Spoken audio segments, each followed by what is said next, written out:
Paano kayo napasok sa showbiz? Kasi nasa lahi niyo pala, politiko. Ako nun, bata pa ako nun. Pero nag-start kayo sa folk singer, guitarist. College.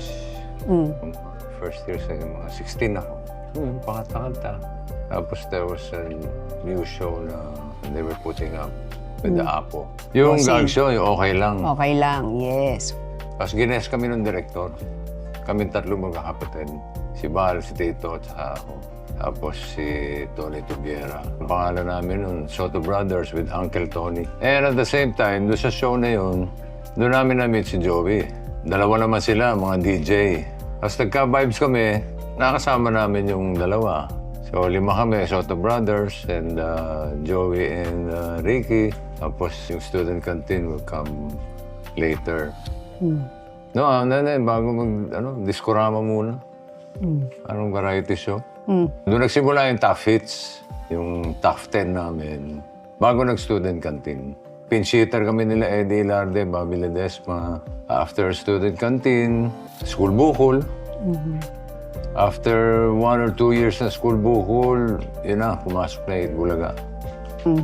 Habang nagbubulaga, may kanya-kanya kami TV show. May mga 2+2 pa ako nung kasama si Dina, si Maricel, si William. Tapos nag-okay ferry ko.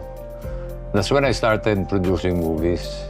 Paano kayo napasok sa pag-produce ng movies? Dahil kay FPJ.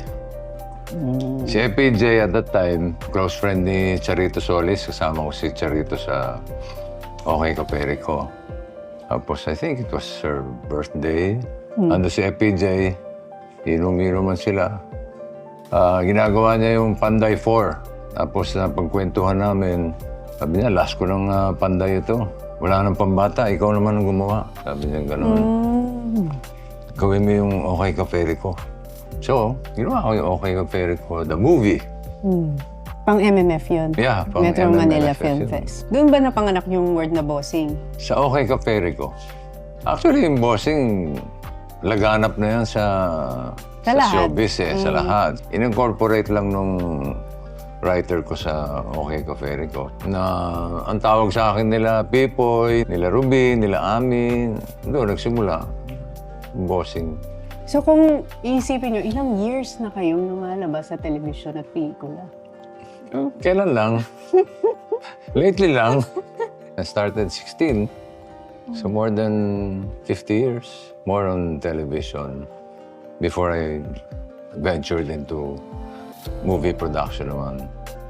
Kaya naman ako na-engganyo sa pag-produce. Sabi ko, kahit malate ako, walang magagalit kasi ako